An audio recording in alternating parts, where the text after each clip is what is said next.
বাচ্চাকে চুমু খাবেন কি খাবেন না, খেলে কিভাবে খাবেন, এটা খুব ইম্পর্টেন্ট ইস্যু। তো এখানে পরিষ্কার বলে দেওয়া আছে no lip to lip contact, মুখে মুখ দিয়ে চুমু খাবেন না, কারণ আমাদের জীবাণুগুলো বাচ্চার মুখে চলে যাচ্ছে, বাচ্চার শরীরে চলে যাচ্ছে।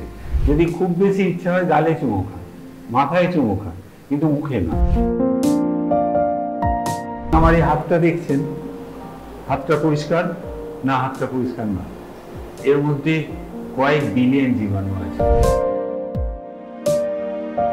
জীবাণু দেখতে পাওয়া যায় না, সেই জন্য তাদের মাইক্রো অর্গানিজম বলে, কারণ তারা কেবলমাত্র মাইক্রোস্কোপের তলায় দেখা যায়। অতএব আমাদের প্রত্যেকের শরীরে জীবাণু আছে। অতএব বাচ্চাকে যত লোকজন কম করা যায়, আগেকার দিনে ওই জন্য একটা পদ্ধতি ছিল যে নিউবর্ন বাচ্চাকে ছুলে গঙ্গা স্নান করতে হয়।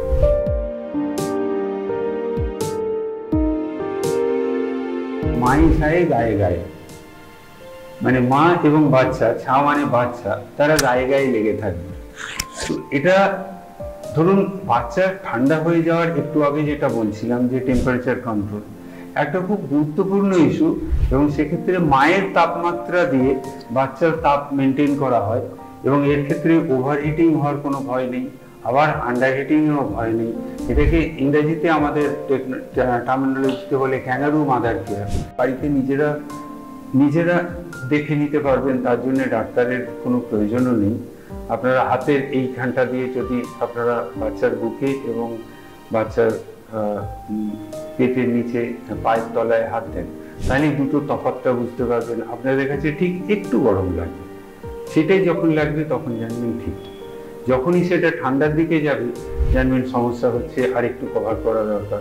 তাতে যখন হলো না, তখন আপনার মেডিকেল অ্যাটেনশন লাগবে।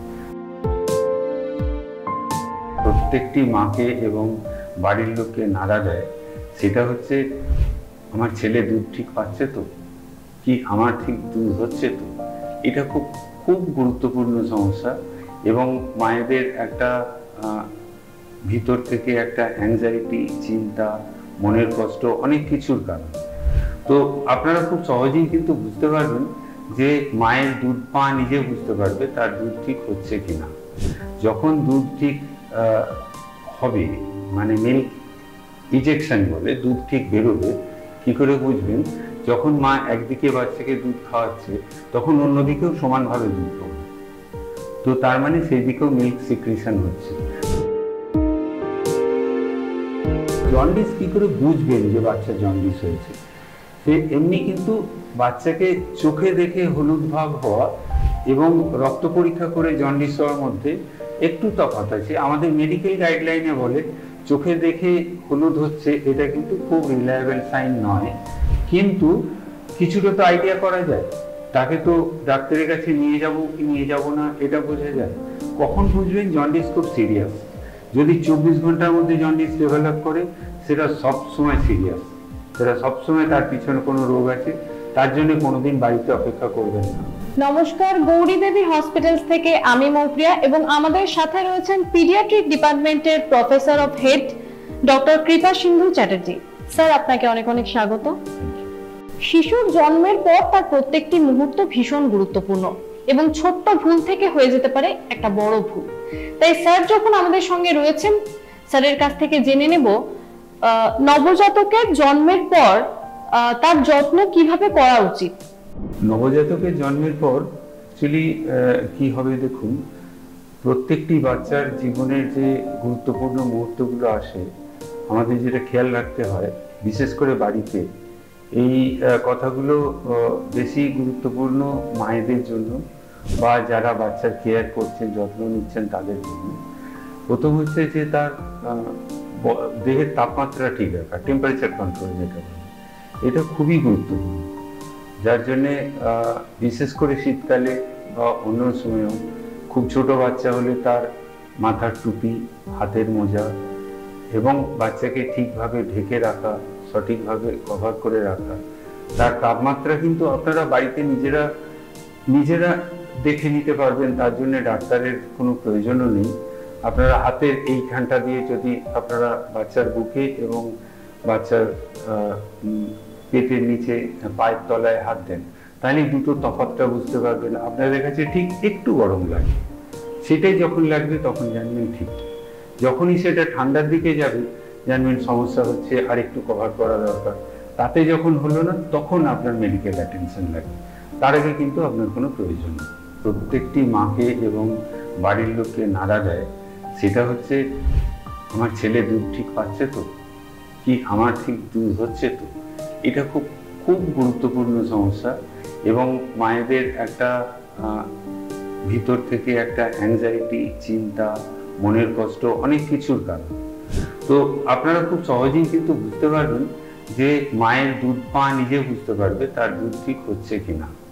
যখন দুধ ঠিক হবে, মানে মিল্ক ইজেকশন বলে, দুধ ঠিক বেরোবে, কি করে বুঝবেন? যখন মা একদিকে বাচ্চাকে দুধ খাওয়াচ্ছে তখন অন্যদিকেও সমানভাবে দুধ পড়বে, তো তার মানে সেই দিকেও মিল্ক সিক্রিশন হচ্ছে। আমরা যখন জল খাই তখন কি হয় বলুন তো, গলায় একটা গার্গলিং সাউন্ড হয় এবং গলায় ঢোক গেলার মতো পরিস্থিতি তৈরি হয়, সেটা কিন্তু নিউবর্নেরও হয়। সেটা যদি হয় তাহলে জানবেন বাচ্চা দুধ পাচ্ছে। আরেকটা মায়ের দুধ ভালো হওয়ার খুব গুরুত্বপূর্ণ লক্ষণ হচ্ছে ফ্রদিং, মুখের চারিদিকে ফেনা হওয়ার মতো। তো সেটা যদি হয় জানবেন মায়ের দুধ ঠিক হচ্ছে, এবং মা নিজে ফিল করতে পারবে যে মিল্ক ফ্লো, ব্রেস্ট দিয়ে মিল্ক ফ্লো হচ্ছে, এবং এটা যারা খুব ভালোভাবে খেয়াল করে নিজেরাই বুঝতে পারবে। এটা হলো মায়ের দুধ। এবার বাচ্চার দিকে দুধ ঠিক পাচ্ছে কিনা কি করে বুঝবেন? সেটা হচ্ছে সবচেয়ে গুরুত্বপূর্ণ যে কয়েক ঘন্টা দুধ খাওয়ার পর বাচ্চা সাধারণত 2 থেকে 3 ঘন্টা ঘুমায়, 4 ঘন্টা পর্যন্ত ঘুমোতে পারে, কিন্তু নিউবর্ন তারপরে উঠে ফের খেতে চাইবে। তার মানে দুধ খাওয়ার পর যে স্যাটিয়েন্ট পিরিয়ড বা ঘুমের পিরিয়ডটা যদি 2 ঘন্টা অন্তত থাকে, তাহলে একদিক থেকে জানতে পারবেন দুধ ঠিক পাচ্ছে। সারাদিনের হিসেবে যদি বুঝতে চান, তাহলে 24 ঘন্টায় যদি 6 বারের বেশি পেচ্ছাপ হয়, ইউরিন যদি 6 বারের বেশি হয়, তাহলে জানবেন দুধ ঠিক পাচ্ছে। কারণ যে বাচ্চা মুখ দিয়ে দুধ খাবে তার ইউরিন হবে। থার্ড হচ্ছে যে আপনি যদি 1 সপ্তাহ, 10 দিন, 15 দিনের গ্যাপে বুঝতে চান, কি 1 মাসের গ্যাপে ছেলে ঠিক দুধ পাচ্ছে কি পাচ্ছে না, তাহলে বাচ্চার ওজন করুন। পার ডে 30 গ্রাম প্রথম 3 মাস পর্যন্ত, 3 থেকে 6 মাস প্রতিদিন 20 গ্রাম, এবং 6 থেকে 12 মাস হচ্ছে 15 গ্রাম। এটা হচ্ছে বাচ্চার গ্রোথ প্যাটার্ন। যদি এটা ঠিক থাকে, মানে সপ্তাহে 200 গ্রাম, 150 গ্রাম এবং 100 গ্রাম, তো এটা যদি ঠিক থাকে জানবেন বাচ্চা দুধ পাচ্ছে। সেই দুধ পাওয়া এবং দুধ হওয়ার এটা খুব সহজ, মানে ঘরোয়া পদ্ধতিতে আপনারা নিজেরা বুঝতে পারবেন। তো এটা হলো একটা প্রশ্ন। বাচ্চাদের ক্ষেত্রে স্কিন টু স্কিন কন্ট্যাক্ট কেন এত জরুরি হয়? আপনি যেটা স্কিন টু স্কিন কন্ট্যাক্ট বললেন, তো এটা মানে এতটাই গুরুত্বপূর্ণ যেটা মানে তার নম্বর দেওয়া খুব শক্ত। এটা প্রথম শুরু করেন আমাদের পশ্চিমবাংলার ক্ষেত্রে, আমার জানা অনুযায়ী তার নাম হচ্ছে প্রফেসর অরুণ সিং।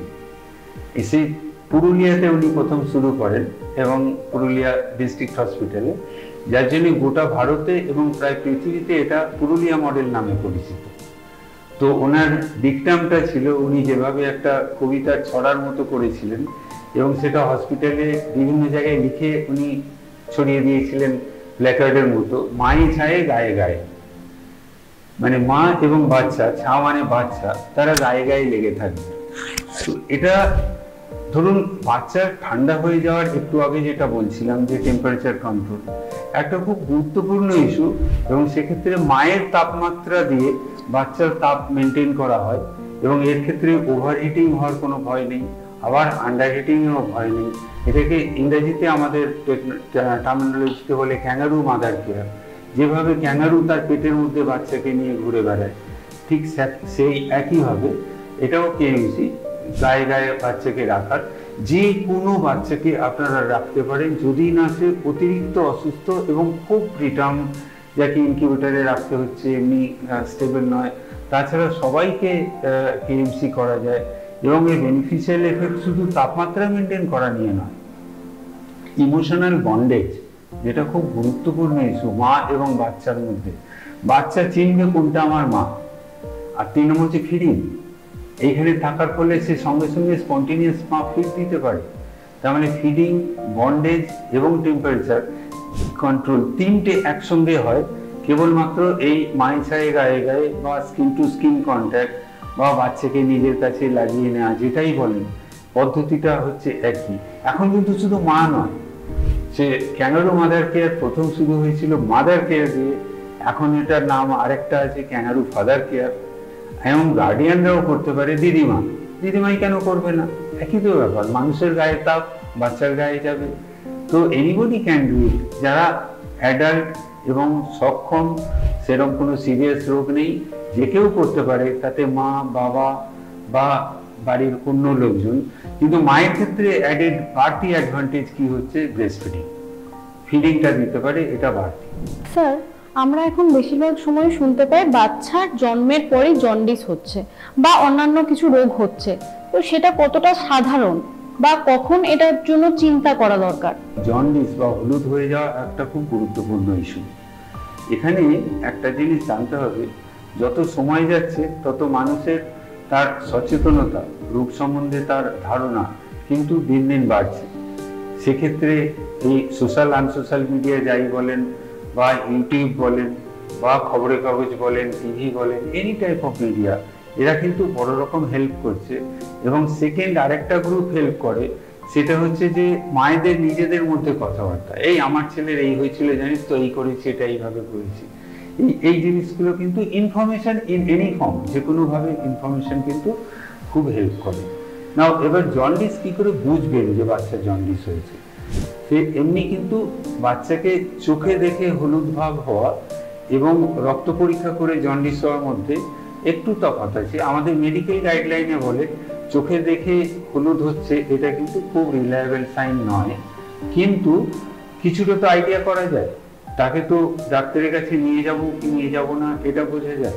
কখন বুঝবেন জন্ডিস খুব সিরিয়াস? যদি 24 ঘন্টার মধ্যে জন্ডিস ডেভেলপ করে, সেটা সবসময় সিরিয়াস, সেটা সবসময় তার পিছনে কোনো রোগ আছে, তার জন্য কোনোদিন বাড়িতে অপেক্ষা করবেন না। পায়ের পাতা হলুদ হয়ে গেছে, যে কোনো দিন, 7 দিনের বাচ্চা হলেও সেটা সিরিয়াস। জন্ডিসের সঙ্গে অন্য কোনো লক্ষণ আছে, বাচ্চা খিঁচুনি আছে, বাচ্চা ঝিমিয়ে গেছে, বাচ্চা খাচ্ছে না, বাচ্চা কেমন একটা যেন লাগছে, এই যে কেমন একটা নট ফিলিং ওয়েল, কেমন একটা যেন লাগছে, মায়েদের এই যে লক্ষণটা, এটা আমরা খুব গুরুত্ব দিই, এটা খুব দরকারি। তো এইগুলো থাকলে জানবেন ডাক্তারের কাছে যেতে হবে। না হলে 3 দিনের কাছাকাছি বাচ্চার জন্ডিস, ইউজুয়ালি যাদের সঠিক ওজনের সঠিক সময়ে বাচ্চা হয়েছে, তাদের 3 দিনের মাথায় জন্ডিস একটু ডেভেলপ করে, সেটা কখনো চেস্টের নিচে যায় না, এবং 7 থেকে 10 দিনের মাথায় সেটা আস্তে আস্তে চলে যায়। 5 দিনের পর থেকে কমতে থাকে, 7 দিনের মাথায় চলে যায়। এটা হচ্ছে সাধারণ নিয়ম।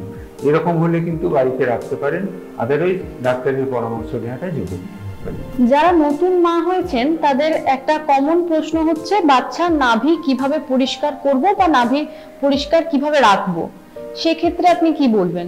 পুরোনো দিন থেকে আমরা বাচ্চাদের চিকিৎসার মধ্যে জড়িত বলে এইভাবে বলতে পারছি। একটা সময় ছিল নাভি বেঁধে দেওয়া অ্যান্টিসেপটিক দিয়ে। আমরা যখন প্রথম প্র্যাকটিসে, প্রথম চিকিৎসা লাইনে আসি, বাচ্চাদের লাইনে, তখন হয়তো লাল ওষুধ বলতো, লাল ওষুধ লাগিয়ে দিত, মার্কিউরোক্রম। কিন্তু সেগুলো আস্তে আস্তে উঠে গেছে, তাদের বিষক্রিয়া, toxicity, particularly any mercury content এখন বিশ্ব স্বাস্থ্য সংস্থা থেকে ব্যান করে দেওয়া হয়েছে, অতএব সেগুলো ইউজ হয় না। এখন বলা হয় যে নাভি তো ইনফেক্টেড নয়, তার মধ্যে সংক্রমণ নেই, সেখানে কেন ওষুধ দেবেন? অতএব যখন কোনো সংক্রমণের লক্ষণ আসছে, কিরকম লক্ষণ?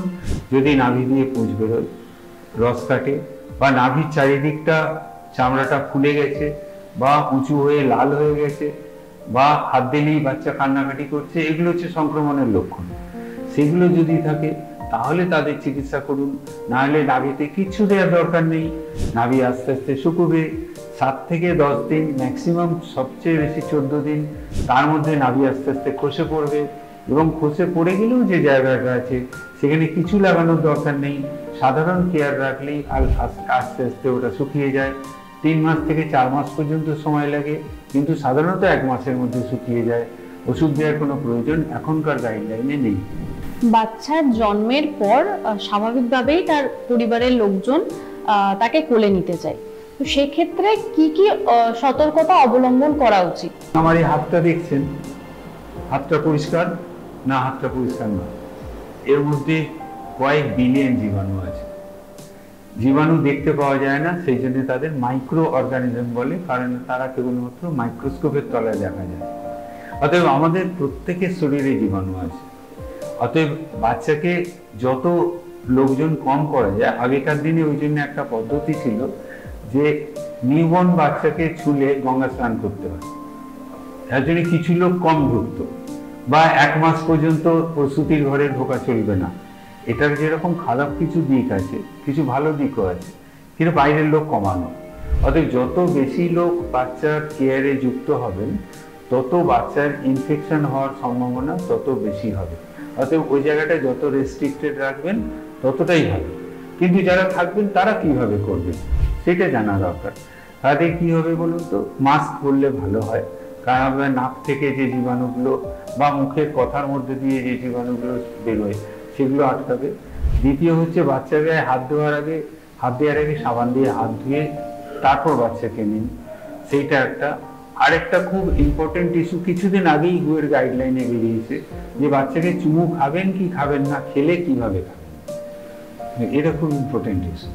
তো এখানে পরিষ্কার বলে দেওয়া আছে no lip to lip contact, মুখে মুখ দিয়ে চুমু খাবেন না, কারণ আমাদের জীবাণুগুলো বাচ্চার মুখে চলে যাচ্ছে, বাচ্চার শরীরে চলে যাচ্ছে। যদি খুব বেশি ইচ্ছা হয় গালে চুমু খান, মাথায় চুমু খান, কিন্তু মুখে না। তো এই ধরনের কেয়ার আমাদের মেনটেন করা উচিত। ডক্টর, আপনাকে অনেক অনেক ধন্যবাদ। শিশুদের ক্ষেত্রে এমন আরো অনেক সূক্ষ্ম সূক্ষ্ম বিষয় রয়েছে যেগুলো আমরা অনেকেই জানি না। সেই সমস্ত তথ্য জানতে কমেন্ট বক্সে কমেন্ট করতে পারেন। সুস্থ থাকুন, সচেতন থাকুন। ধন্যবাদ।